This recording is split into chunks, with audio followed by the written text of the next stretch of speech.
Greetings, people of the internet. This is Scott with CircWorks, and this is 100 Days of Making Comics. What is 100 Days of Making Comics? Well, it's where I put aside at least 30 minutes a day in my busy schedule to work on my own personal comic book projects. My project is called Young and the Dead. It's available in my store. It's a comic about kids versus zombies. It's a cross between Goonies and Night of the Living Dead. So that's what it is. And so I got a little bit of a topic today. Today is what? I think day 77.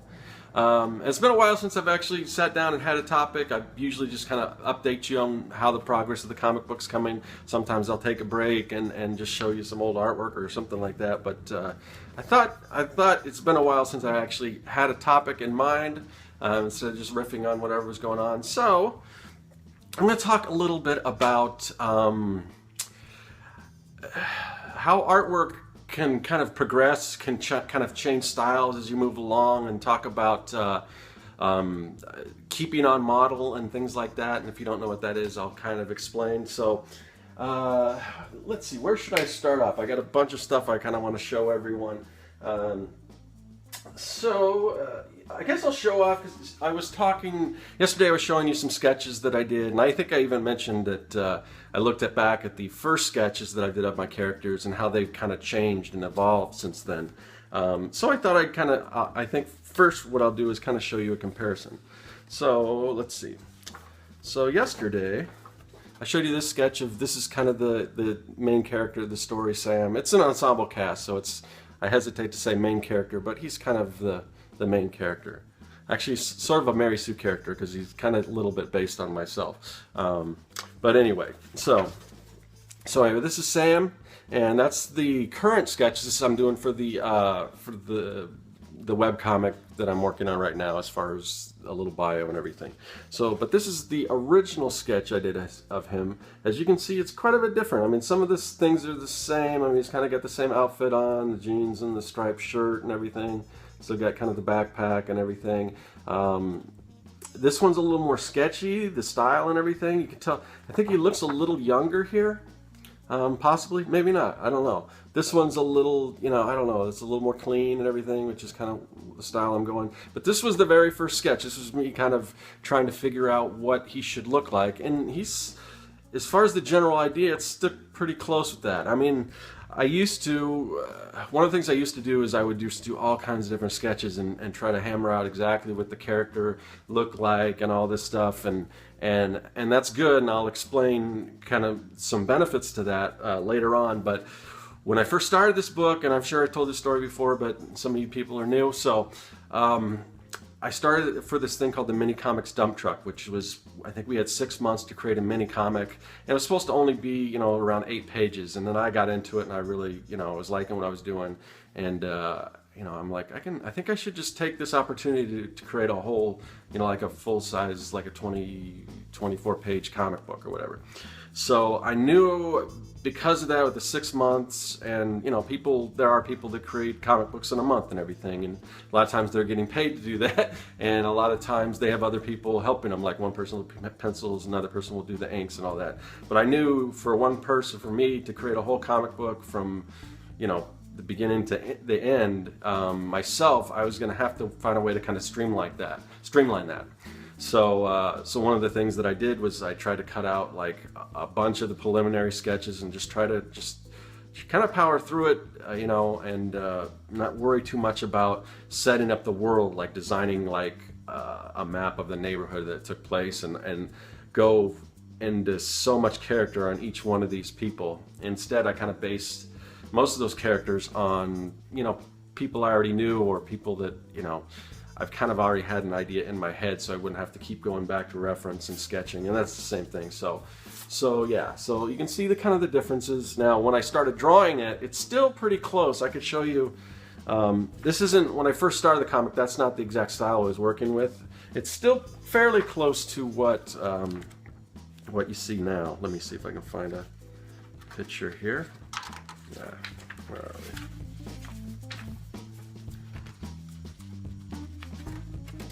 Oh, come on, man. So I don't know, you can kind of see Sam here, you know, so it's a little different than that. It's more close to what I'm working with now. So it's, I mean, if you start reading like from issue 1, it won't be that drastic of a change. Here's another one of my characters. I showed you this one yesterday. That's Ox, and this is kind of the first version of her. So, you know, pretty much the, you know, the outfit and everything's the same. She's still pretty close to the same character. Now, here she has ponytails. Here it's just kind of her hair's in like a barrette or something like that. So, but kind of the same, but you can definitely tell the difference in the style. Another one of my characters. So this one's new. I just did this one today. That's Lloyd.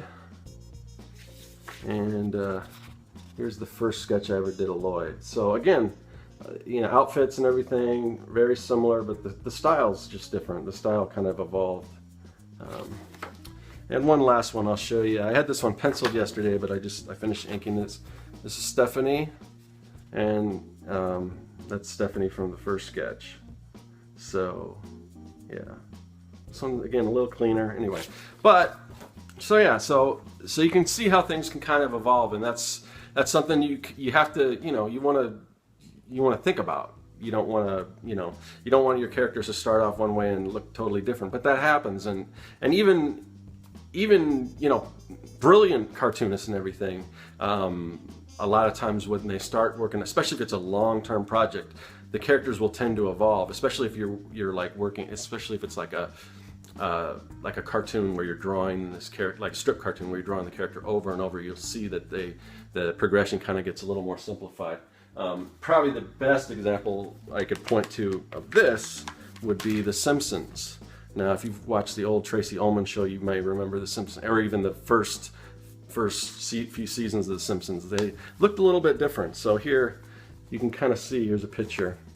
Now look here, I mean, definitely, I mean, they you know, you can tell that they're who they are. I mean, you can tell that these characters evolved from this, but you can see, I mean, even like he's wearing a suit. I mean, you hardly ever see him dressed in a suit unless the episode calls for something like that. But you can see the reason why they kind of evolved here, because drawing these over and over again, it's really difficult. Like if you look at Lisa's hair, look at all the different spikes, and I'm sure no one bothered to count out at the different spikes, and some are longer, some are shorter, and everything. So it makes more sense if you simplify that, make the spikes all the same size, certain number of spikes. Same with Bart Simpson. You can kind of see it's just all over here. What else? You know, let's see what else. Or even the eyebrows. I don't know if you can see, or eyelashes. You can see here again on Lisa. She's got a number of different eyebrows. Some of them are closer than others. Some of them are longer. Here you can see she's got like four eyelashes on each one of her eyes, and they're each equally spread out, each the same size. And this all makes things easier to draw over and over again. You can see Homer's hair. Here it's really, really scratchy. They've limited that to just an M shape for the hair. The hair, this hair on the top is kind of the same, but you can see this is a little easier to duplicate over and over again. It's, you know, the pearls on Lisa, you know, they made those a little more clear, you know, all this stuff. So you can see how things evolve, especially, I mean, I don't know how many seasons, is it like 25 or more now? I don't know, but you can see how those things evolve. So that's a good example. Another one I thought I would show you. If you guys follow Art and Story, you're probably familiar with Jersey Drozd. This is a comic book that he did, and he worked on this over a course of a year. And you can see my copy is totally like dog-eared and messed up, because I use this as a textbook when I used to listen to the Art and Story podcast, because he would always refer to things that he did and different things that he accomplished and different cartooning techniques. And so I was always referred to this almost like a textbook, and it's almost like to me is almost like a master class in cartooning. But it's really interesting, and he'll, you know, if you listen to him, he'll even talk about this and how things kind of evolve. But this is his character. Let me see if I can get a really good look. This character, this is the main character in his story, Thirsty. This guy right here with the black hair. You can see this is almost a more, I don't want to say like anime inspired, and that look kind of goes through his whole story, but it gets a little more westernized, I guess, as you go on. But if you look at, and not anime by the eyes, because obviously anime eyes typically are a lot bigger and everything, but look at kind of just the simple shapes. It's kind of like a C with a little dot in between and everything like that. But then you get towards the end of the book, you can see, let me find a really good picture here of him. You can see this is the same character, and you can see how the eyes are a little more defined and everything, and the style just, it changed, but it's a steady progression over the course of this book. So I thought that was interesting. Another good example here would be, and this is more subtle, but let's see where we got here. Calvin and Hobbes. So I believe this is probably one of the first strips from Calvin and Hobbes.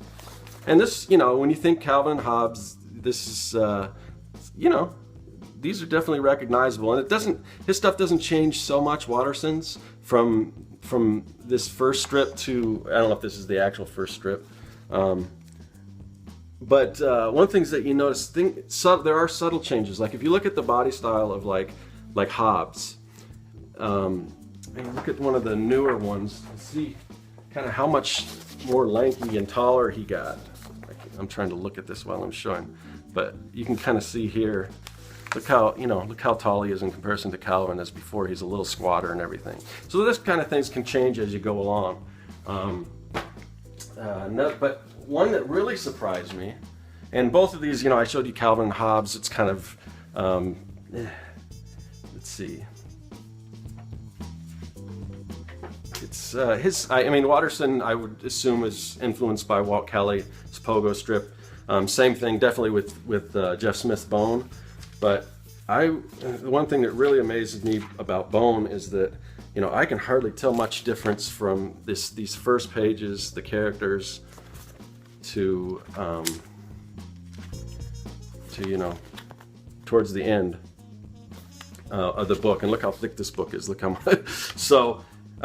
You know, he's somebody that really amazed me, that he's pretty much stuck with the same style throughout this whole thing. Not so much myself. I mean, I'm, you know, like I said, you can look at what I've done and how that's changed and evolved and everything. But the trick is to kind of keep things the same along the line. So before I keep rambling on, I'm going to show you an example. So I mentioned things you can do to keep things on model, and you probably have heard of this if you know about animation or whatever kind of drawing you're doing. The use of model sheets can be helpful. And like I said, I didn't do it with this particular book because I'm trying to cut things out, and I'm fine with that. But certain projects, especially if you've got other artists working on things, you want to create model sheets or character studies so people can look at them and match that kind of style. I guess I should show you this. So a while back, I used to do a lot of kind of licensing stuff for Warner Brothers. So they sent this big packet. So, you know, here's kind of a Bugs Bunny model sheet, and you can see what he looks like from all these different sizes. So, sizes? Did I say sides? Character expressions. These are just different expressions you could do. A lot of times we would just take and we take one of these poses and we kind of tweak it, like we'd move the arm and we keep the same facial expressions and stuff for you know, whatever we were putting those characters in. So I've got those. Let's see. Hold on a second. I've got some other ones in here. Got all these different characters. Anyway. You know, Daffy Duck, same thing. So that's a good way to,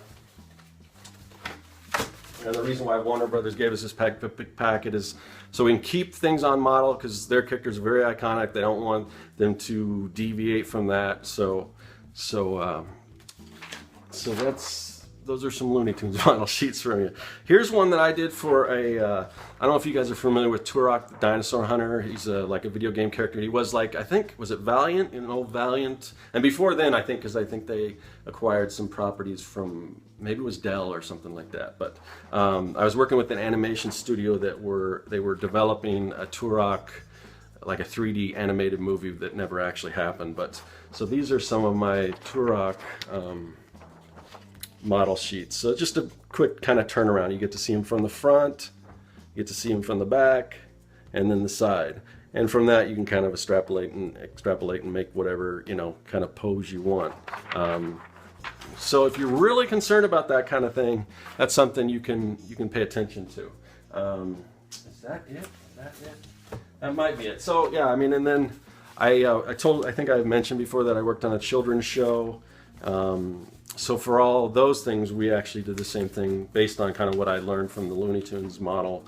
Was you know, here's my character Alex without clothes, except for the boots. I guess I could never really figure what he would look like without boots, and they're so big and clunky, they're almost part of him. So you can kind of see, and the reason why I did this was just to give an idea of the anatomy, because normally you're not going to see him without these clothes on. Normally he's going to kind of look like this. And then there's just some different, you know, poses and everything.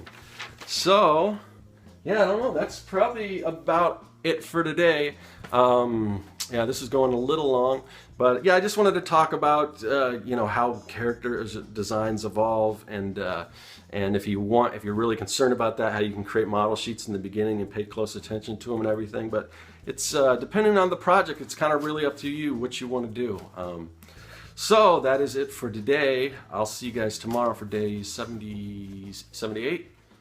That is all.